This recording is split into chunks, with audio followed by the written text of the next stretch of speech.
Pois bem, muitos seguidores e internautas estão comentando a respeito e perguntando para mim se eu não vou comentar a notícia que saiu dizendo o seguinte: CGADB, o que é o ELAD, evento que é alvo de debate e ganhou novo fôlego em 2026. Aí eu olhei e eu lembro de alguns ELADs no passado, inclusive a própria matéria trouxe aqui algo interessante, que foi o ELAD de 1999, o quinto, né? Que foi para tratar assuntos do modismo dentro da Assembleia de Deus. E eles estavam preocupados na época e trouxeram, né, o memorando que orientava as igrejas se afastar das práticas do tipo cair para trás em cultos, não podia cair para trás dentro da Assembleia de Deus.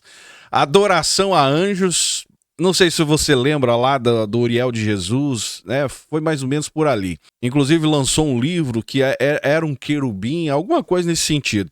A idolatria e líderes e títulos apostólicos, sessões de quebra de maldição, foi proibido, falsos arrebatamentos, mudanças litúrgicas com viés de entretenimento, teologia da prosperidade. E eles consideraram que tudo isso era algo que desviava-se da sã doutrina pentecostal clássica. Ou seja, só pode falar em língua estranha e rodar no poder, né? Depois veio 2024 o ELAD falando sobre política, legislação eleitoral e o discurso de ódio. E um diferencial que marcou esse tempo foi a participação de mulheres no mesmo auditório, cara. Era proibido até então, né? Era homem para um lado, mulher para o outro. E todos os pastores, depois da irmã Lídia Dantas Costa ter liderado esse movimento, né? Os demais pastores acabaram acatando.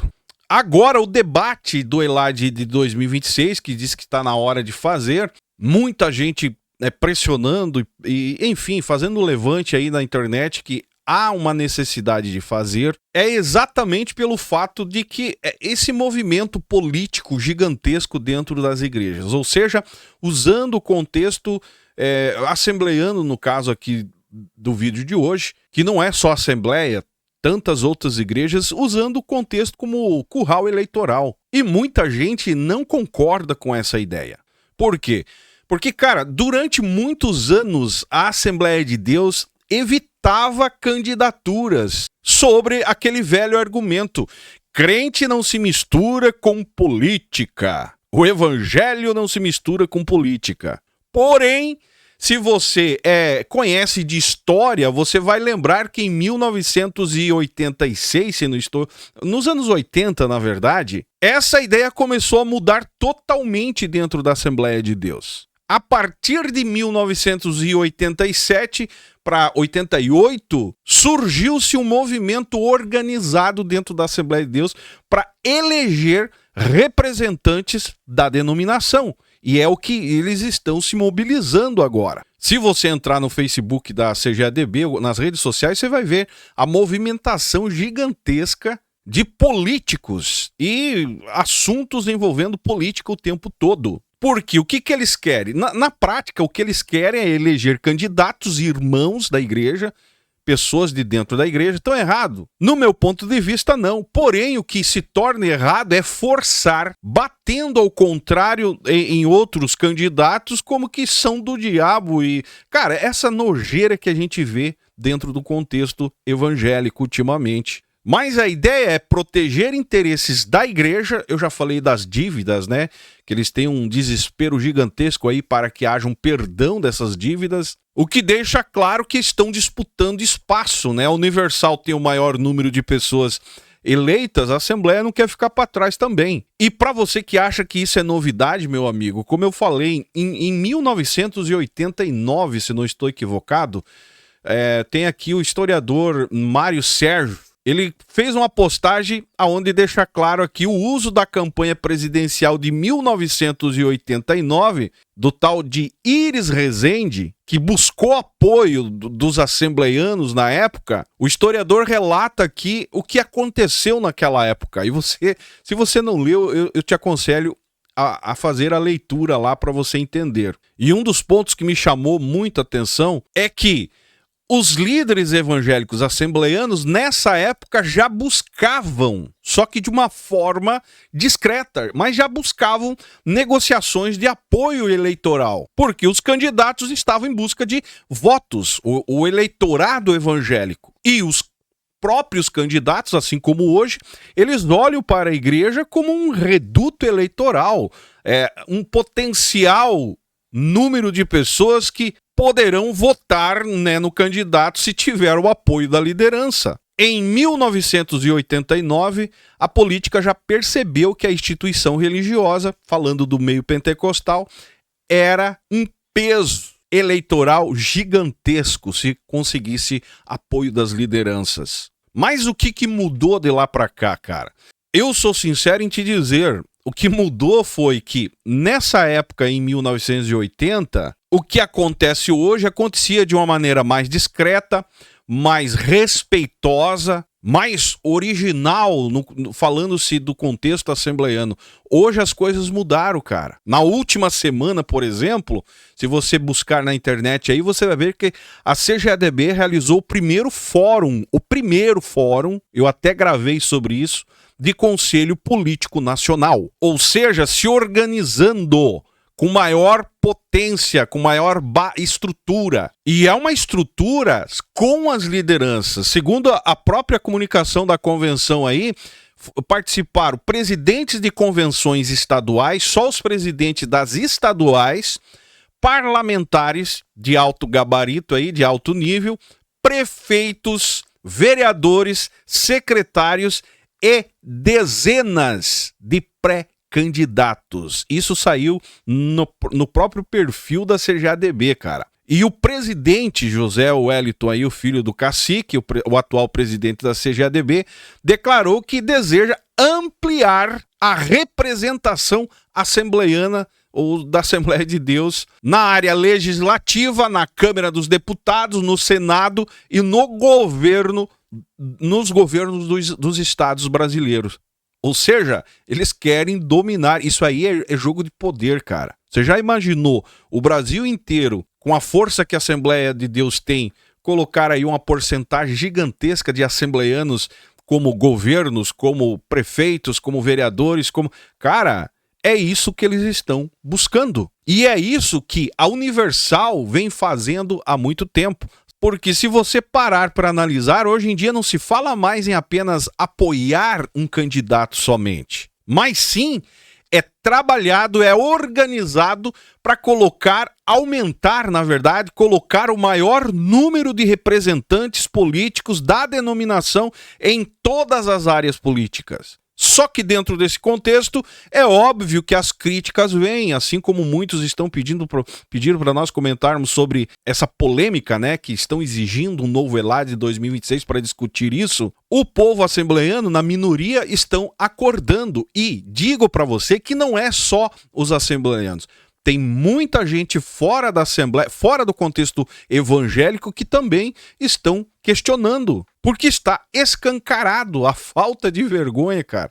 O desejo pelo poder cegou essa gente. Daqui a pouco as igrejas, você não vai mais num culto e ouvir lá uma mensagem para alimentar a sua alma, ou enfim, a igreja se tornou, sempre foi, na verdade, no meu modo de enxergar, mas a igreja se tornou um verdadeiro braço, uma engrenagem do sistema político. E quando eu falo igreja, eu não estou falando da Igreja de Cristo, não. Estou falando aqui das instituições, seja elas evangélicas, católicas, todas se tornaram uma engrenagem forte, um braço da política. E os políticos agradecem. No último dia, se você acompanha, né, as notícias, o JM Notícia publicou uma reportagem mostrando essas críticas relacionadas ao tema nepotismo, o curral eleitoral, que é o que está acontecendo dentro da CGADB, dentro da instituição das Assembleias de Deus do Brasil.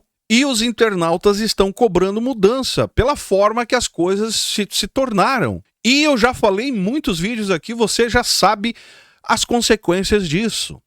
O 8 de janeiro é um exemplo. Pessoas que obedeceram às lideranças por apoiarem, né, políticos, hoje estão presas. Outras, né, enfim, comer o pão que o diabo amassou por acreditar na liderança de que aquele candidato era o indicado, era o homem de Deus. O homem, né, que Deus enviou para salvar a igreja. Cara, é uma verdadeira piada, não dá nem para entender que ainda é conhecida essas instituições como igreja. E eu vejo muitos, né, enfatizando que a igreja só entrou na política por causa do Bolsonaro, por causa do Lula. Não, meu amigo. Isso aí já é consequências do que eles faziam desde 1980 para cá. Se 1980 eles conseguiram levar um candidato à presidência da República, inclusive tem a polêmica, está aqui o recorte da época para você ver, inclusive saiu até no Globo, né? Que o Globo destacou uma fala do pastor Manuel Ferreira, que foi uma polêmica nessa época, justamente porque diz que o pastor Manuel Ferreira profetizou que o próximo presidente do Brasil, em 1989, seria evangélico. E não foi. Depois diz que não foi profecia, diz que foi acusação do próprio jornal. Mas a verdade é que as coisas não começaram hoje. O que acontece hoje, aconteceu em 8 de janeiro, é consequência do que eles plantaram. E você perceba que a coisa está cada vez pior. Cada vez mais eles envolvidos nesse lamaçal. E aí eu pergunto para você, quando você vê algo que se diz sagrado, algo que se diz ter comprometimento de uma comunhão com Deus, de uma entrega com Deus, envolvida em política, onde corrupção é a chave para você ser um bom político, você acha mesmo que essas instituições, essas igrejas, estão realmente caminhando no caminho certo do evangelho que eles usam como atrativo para te atrair, para segurar ali dentro? É o que eu sempre estou falando aqui. Isso aí é tudo que você imagina menos igreja. E se você acredita que isso aí é cristianismo, é evangelho, você precisa rever o seu conceito de evangelho, o seu conceito de cristianismo. A única diferença daquele tempo para hoje é que naquele tempo eles se envolviam nos bastidores, não saía para dentro do sagrado, né, dentro do contexto aonde os fiéis estão, mas era nos bastidores. Hoje não. Hoje acontece, inclusive, até fórum. O primeiro fórum, Congresso de Política, para falar sobre política, a CGADB organizou o primeiro. Ou seja, hoje, antes era nos bastidores, hoje é escancarado. Ao ponto de que qualquer candidato que subir no púlpito, falar glória a Deus e dizer amém, já sai consagrado como pastor, apóstolo e até mesmo o Messias. É, meus amigos, a verdade é cruel, mas é essa. E, para encerrar o vídeo, para muitos que perguntam aí, mas a igreja entrou na política de um tempo para cá e as coisas só estão piorando. Não, cara. Talvez a pergunta não seja quando que a igreja entrou na política, mas sim é quando que as igrejas deixaram de esconder que sempre quiseram influenciar a política. Se em 1980 já existia a esperança de um presidente extremamente evangélico representando os evangélicos, em 2026 esse fórum político, né, essa polêmica em torno aí do Elades, os temas que querem, enfim, a política no todo, não é novidade, cara. Isso aí é só consequência, agora estão escancarados. E lembrando que durante algumas campanhas políticas no passado, evangélicos apoiavam candidatos escolhidos por pastores, um deles é o Garotinho, que era um homem de Deus, evangélico, um cara que ia apoiar a igreja. No final, ele não conseguiu se eleger e os votos de Garotinho acabaram indo para o Lula. Ou seja, evangélicos elegeram Lula, o Silas, né, um exemplo, evangélicos elegeram o Bolsonaro e no final você fica nesse fervo, meu amigo.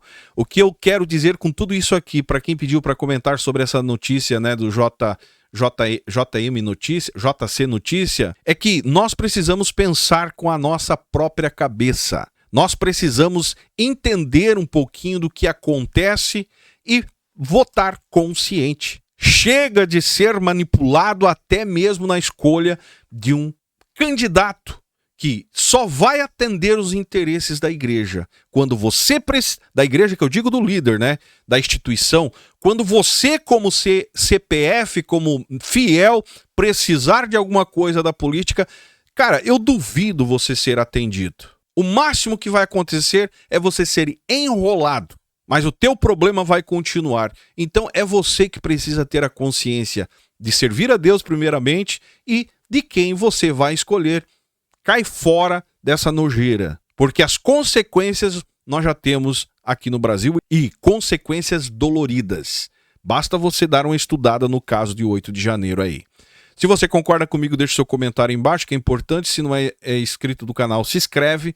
Se já é inscrito, verifica a sua inscrição, ajuda a hypar o nosso conteúdo. Me segue nas demais redes sociais e esse é o canal Fala Zay. Estamos juntos por um Brasil e um mundo melhor. Lembrando, se você quer ler o artigo do historiador do Mário, o link eu vou deixar aqui na descrição.